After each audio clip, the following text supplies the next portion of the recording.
Graça e paz, queridos, boa tarde. Continuamos a nossa construção do tema. Você tem tempo para Deus? Estamos falando sobre o desenvolvimento de hábitos que resultarão em uma vida devocional para Deus, cujo objetivo é atender ao chamado de estarmos com Ele em intimidade e amor. Vamos falar hoje sobre o desejo de Deus de nos possuir por completo. Quando entregamos a nossa mente a Ele, o nosso coração, no início do nosso relacionamento com o Senhor, aprendemos a crescer em intimidade e desenvolvimento de uma rotina de tempo para Deus. Ainda nos sentimos desconectados e desequilibrados em nossa tricotomia, ou seja, no corpo, na alma e no espírito. E essa desconexão e desequilíbrio é o que mais dificulta a nossa proximidade, pois ao mesmo tempo que queremos muitas coisas dentro de nós, nos impede de ter êxito nesta jornada.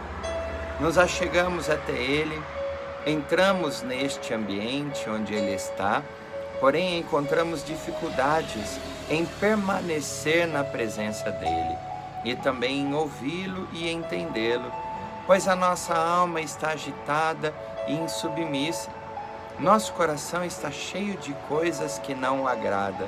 Nossa mente está cheia de pensamentos gerados pela alma, ferida, machucada, desconfiada, e também pelas setas e dardos inflamados gerados pelo maligno para nos fazer permanecer neste ambiente de confusão e incredulidade.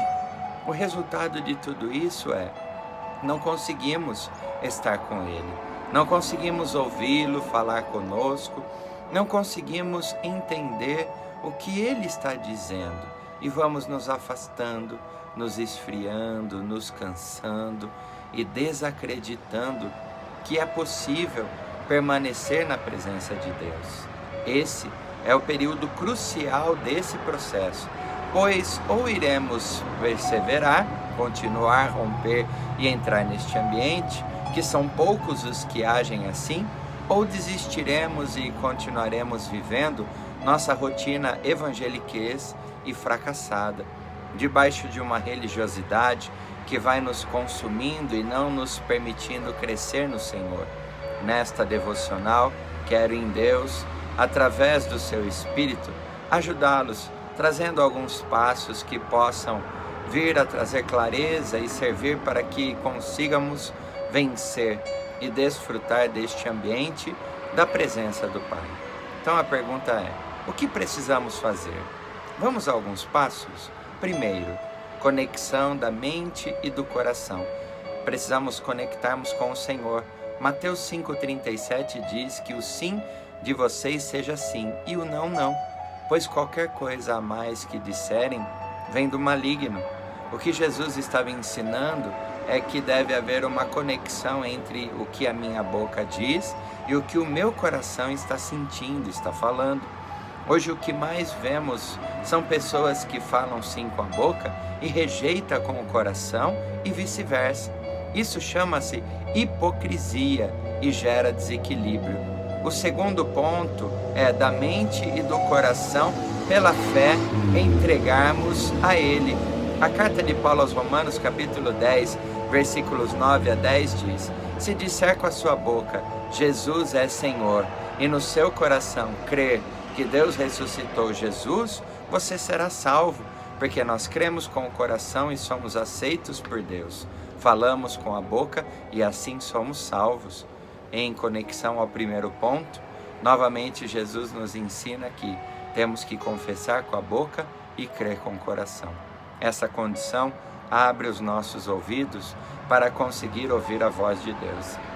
Terceiro lugar, conseguir ouvi-lo.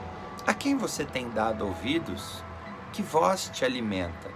A palavra do Senhor, no próprio capítulo de Romanos 10 e versículo 17 diz: portanto, a fé vem por ouvir a mensagem, e a mensagem vem por meio da pregação a respeito de Cristo. Quando entregamos nossa mente e nosso coração a Deus, pela fé, conseguimos ouvi-lo. O ouvir, a fé, Vem pela decisão de se entregar à verdade da palavra de Deus e confiar nela. Entender o processo arrependimento, renúncia e nova vida é o quarto ponto. E nós temos que nos submeter à voz do Espírito. 2 Crônicas 7,14 diz: Então, se o meu povo que pertence somente a mim se arrepender, abandonar os seus pecados e orar a mim, eu os ouvirei do céu, perdoarei os seus pecados e farei o país progredir de novo. O Senhor nos mostra o caminho. Temos que nos arrepender das obras mortas, abandonar o caminho do pecado e buscar a Ele em oração. Então, Ele ouvirá, perdoará e trará progresso neste processo de relacionamento e intimidade. O quinto ponto é ser santo, como Ele é santo. 1 Pedro, capítulo 1, dos versículos 14 e 15 diz: Sejam obedientes a Deus e não deixem que a vida de vocês seja dominada por aqueles desejos que vocês tinham quando ainda eram ignorantes. Pelo contrário, sejam santos em tudo o que fizerem. Assim, Deus os chamou e Ele é santo. Ser santo é ser separado das coisas que não são de Deus. Entender que fomos separados por Ele, para que tenhamos condições de estar na presença dEle, que é santo. Isso fala de uma natureza. Sexto ponto é ter a mente de Cristo. Primeira carta de Paulo aos Coríntios, no capítulo 2 e versículo 16, a parte B vai dizer: Mas nós pensamos como Cristo pensa. Para que isso aconteça, precisamos entender o texto de Paulo aos Romanos 12, 2, que diz: Não vivam como vivem as pessoas deste mundo, mas deixem que Deus os transforme por meio de uma completa mudança da mente de vocês. Assim, vocês conhecerão a vontade de Deus, isto é, aquilo que é bom, perfeito e agradável a Ele. Permitir que Deus transforme a nossa mente, só assim conseguiremos conhecer a vontade de Deus.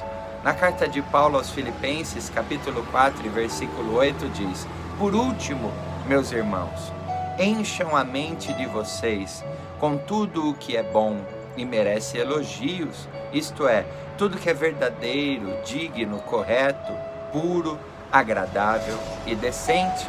Precisamos encher nossa mente com tudo que é bom, merece elogios, verdadeiro, digno, correto, puro, agradável e decente. Ou seja, que seja contrário a todas essas coisas não vem de Deus. Portanto, não devem ocupar lugar na nossa mente. Se conseguirmos seguir esses passos, temos a certeza da palavra de Deus que conseguiremos permanecer na presença dEle e encontrar este lugar que tanto buscamos. Continuamos a carta de Paulo aos Filipenses, capítulo 4, versículos 6 e 7, que diz: Não se preocupem com nada, mas em todas as orações, peçam a Deus o que vocês precisam e orem, sempre com o coração agradecido. E a paz de Deus, que ninguém consegue entender, guardará o coração e a mente de vocês, pois vocês estão unidos com Cristo Jesus. O caminho já foi revelado, agora só precisamos decidir trilhá-lo, pois essa é a vontade do Senhor. Na primeira carta de Paulo aos Tessalonicenses, capítulo 4, versículo 3, diz: O que Deus quer de vocês é isto, que sejam completamente dedicados a Ele.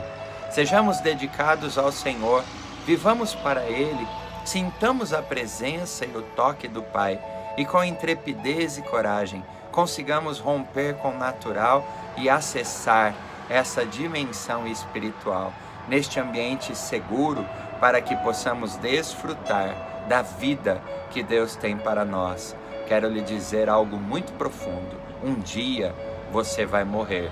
Essa certeza todos nós temos, mas existe um segredo por trás disso, porque todos os demais outros dias nós vamos viver. Então, que até o dia da nossa morte possamos viver e fazê-lo para servir aquele que é o Senhor da vida. E o dia que morrermos, viveremos eternamente com Ele, ainda que morra, viverá. Se você tem gostado dos conteúdos que temos postado, gostaria de lhe pedir que se inscreva em nosso canal, na escrita que está abaixo do vídeo que vocês estão assistindo, e ative as sinalizações para que você possa ficar por dentro dos próximos vídeos que estaremos disponibilizando sempre para a edificação do corpo de Cristo. Que Deus os abençoe e até a próxima devocional, se assim Deus permitir. Um grande abraço a todos.